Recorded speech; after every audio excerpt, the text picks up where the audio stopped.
Alright, good evening VC. I just want to make a quick video tonight. I've been watching a few videos this evening and I'm feeling pretty inspired to get around and make my fourth one. I'm going to do something a little bit different to what I would normally do and talk about jazz music, which is something that I've only gotten into recently in the past sort of year or so. And I just picked 10 out of my collection that I find quite interesting or quite like to talk about. Might not really know what I'm talking about, but I'll just describe what I like about them and what I don't, and see what happens. Drinking a cup of tea. Very exciting for a Monday night. And as you can see, I actually don't have a turntable at the moment because it's in for an upgrade, getting a new cartridge. So I thought I may as well do a video. I've got nothing to listen to, so I'll start because I'm a minute in and I haven't shown a record yet. But this is the first one. It's probably the favourite in my collection. And I think I've showed it before on video. But John Coltrane live at Birdland on Impulse. This is just brilliant. I bought this but never hearing it before. Didn't really know what to expect. When I picked it up, I didn't really know too much about Coltrane or what he sounds like, but this blew me away. I really like the style of this live recording is. I guess it's sort of a bit more free. I don't really know what the right terminology is, but I'm just going to go for it anyway. Lots of things, lots of drums. I guess it's, yeah, I don't know if it's free jazz, but all the Impulse stuff is just crazy. I love how he sort of plays really short, quick notes, like flurries, and there's not a lot of long strung out things. It's all very quick and short and sharp and fast and going on a lot, which I really like, and everyone just seems to be playing out of their skin. I love the way that it sort of builds up and slows down and then it gets really wild again, and yeah, I don't know, it's just one of those, it literally blew me away. I was just sitting there not expecting anything, and yeah, it's fantastic. So that's John Coltrane live at Birdland on Impulse. So this was 1964. I've got some of his early stuff on vinyl, but I don't know, I wouldn't say I find it boring. It just doesn't do it for me as much as that one does. And I really like the artwork too. It's actually my Facebook banner picture. I'm obsessed with it. I think it's just a really cool, great photo. It captures the vibe of the night. Jeez, I've got some crazy reflections going on from my light here. Yeah, John Coltrane live at Birdland. I picked this one up. I don't know if it's really jazz. It's on ECM, which has been talked about quite a lot on the Facebook group, I've noticed. Anthony told me to get onto this and I picked it up, and I really enjoy it. I'm really bad at categorizing this sort of stuff, but I guess it's jazz, I don't know. It's something really different, I really enjoy it. It's kind of, not creepy, but it's kind of weird, and I don't know, it sort of sucks you into it. It's very subtle, lots of little things happening here and there. Again, it sort of builds up and calms down a bit. But yeah, it really sucks you in. I don't know, I guess it's kind of atmospheric. Only a record I own in the ECM. I wouldn't mind getting more into this sort of stuff. I don't really know where to start, to be honest. Yeah, I look at someone like Anthony who just picks up anything on ECM and goes from there, which is probably the best way to do it, just to hear it without really even just give it a go, and if you like it, you like it, sort of thing. Yeah, so there you go. This is Chick Corea, Return to Forever. Again, I sort of just picked this up because I knew it's meant to be really good and I love the cover. Just a really simple photo. I think I read somewhere it's Chick Corea, but there's a lot of people on this record, so it wasn't just him. See, I recognise a couple names. I recognise Stanley Clarke and Joe Farrell from somewhere, but there you go. I probably played this a lot. I got it for really cheap and it's in mint condition, so there you go. I'm trying to talk about records a bit more. I was having a conversation with Brett earlier on today, and we were talking about the passion of music, and instead of just picking up a record and showing it, checking on to the next one, I want to try and explain a bit more about the music and what it does to me. And especially with jazz, especially being such a whole new world listening to jazz. I mean, even a year ago I wouldn't even consider listening to this stuff, but it's blowing my mind right now. It's basically 80% of what I listen to. even at work or at home, you know. So I'm definitely getting there and definitely trying a lot of different things within jazz itself and pushing how far I can go with what I can handle. Which actually brings me onto this beast of a record. This is Miles Davis' Bitches Brew. One of the first the jazz records I actually bought, which is a really tough introduction to jazz. I guess it's fusion jazz, I don't know. And I guess I probably bought this maybe 4 years ago. I put it on, and at that point my ears just couldn't handle it. I think I played it once and I just switched it off. I just couldn't get my head into it. But I've been putting it on recently and I really love it. It's definitely a very tough listen. It's very dense, there's lots going on.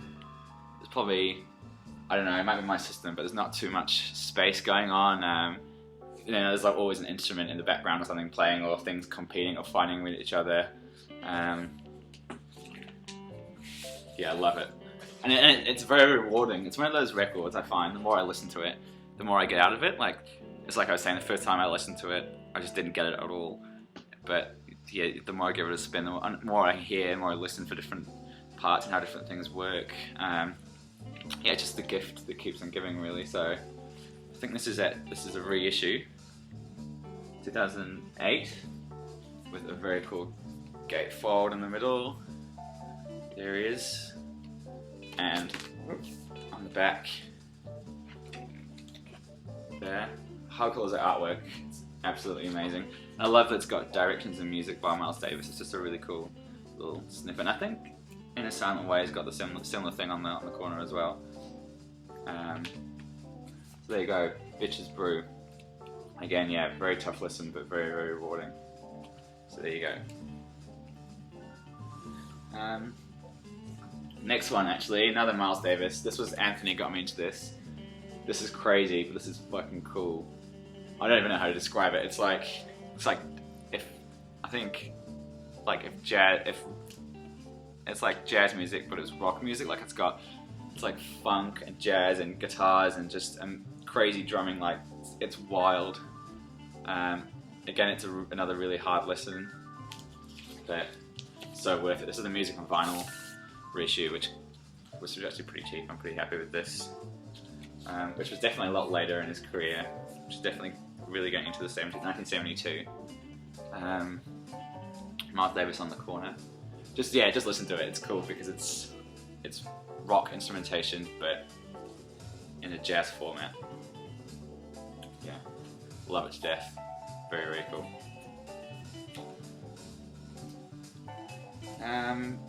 Next one, we'll bring it down a few pegs with Thelonious Monk, jazz pianist. And this is The Genius of Modern Music, which is a reissue. I tried to look at getting an original press, which has got like the red cover, but that was going for huge amounts of money. This is the Doxy reissue. And I was going to have a cup of tea. Cheers, VC. Yeah, it's a famous one.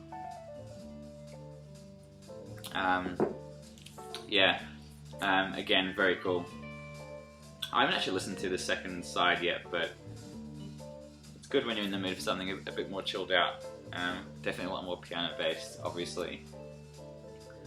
Again, I think this is more of his earlier stuff, because I listened to a few of the later stuff, and that stuff is pretty crazy, and this seems a bit more of your standard jazz sort of thing.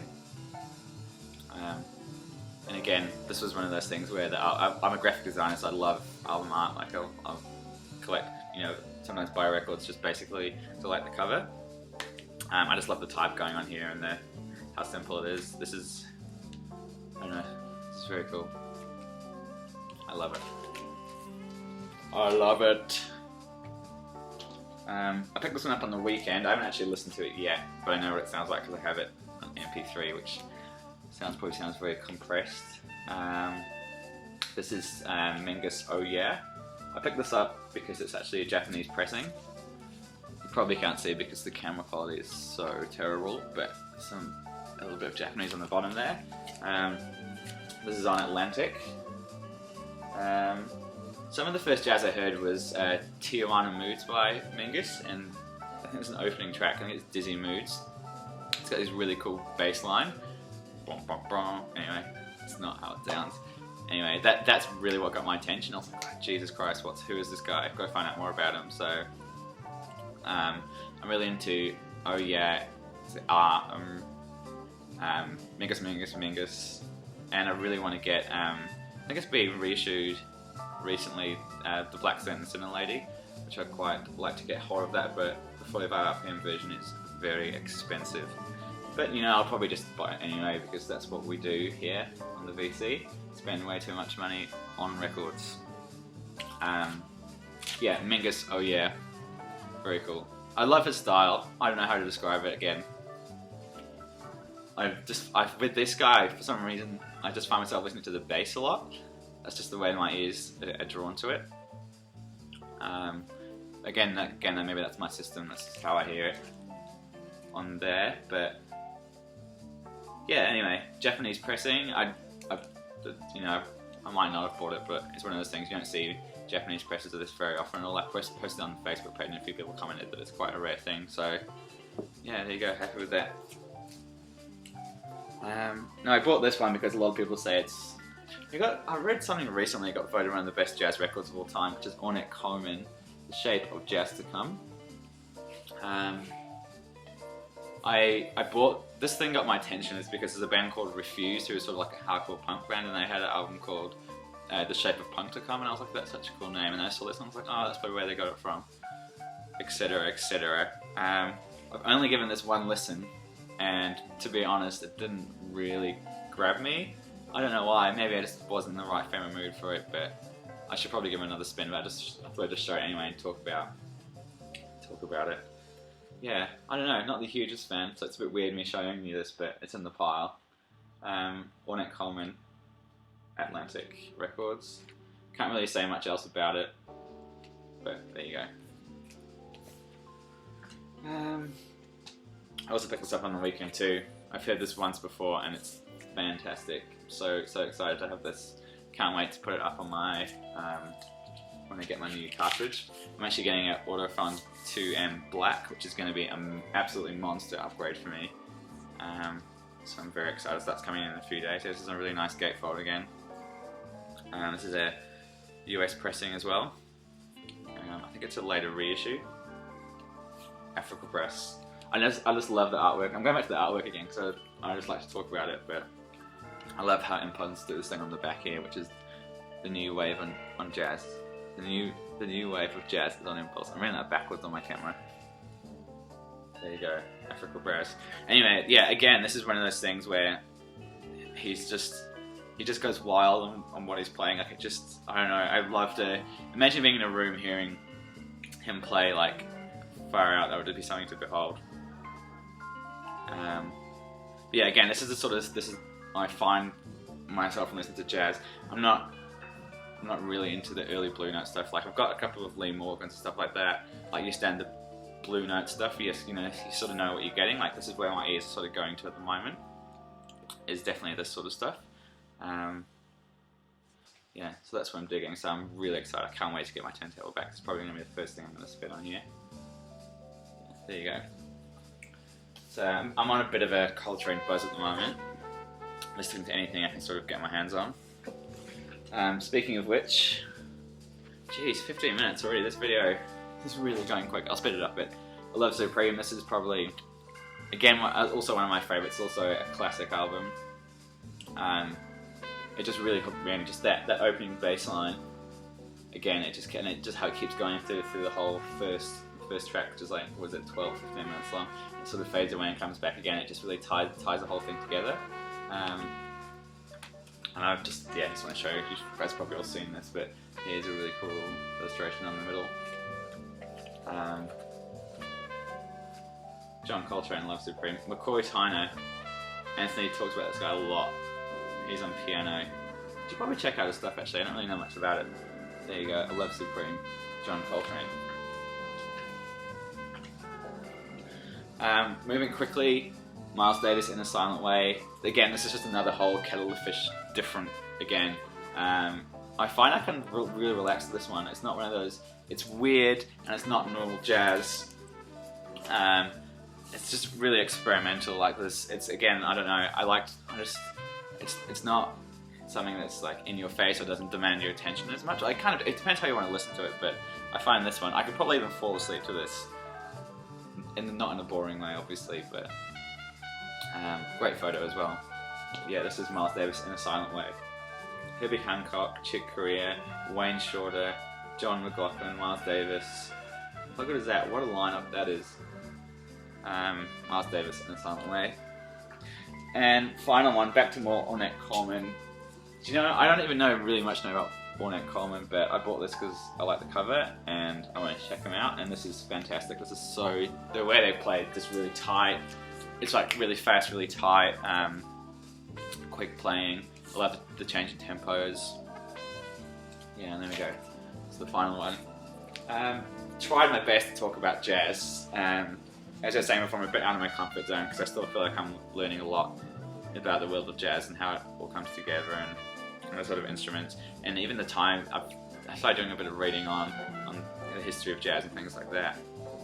So I guess really it's a bit of I'm still definitely a beginner to that sort of thing. But yeah, that's all. Thanks for watching. I'm going to go watch some Game of Thrones because I'm really obsessed with that show at the moment. Yeah, catch you again. Thanks.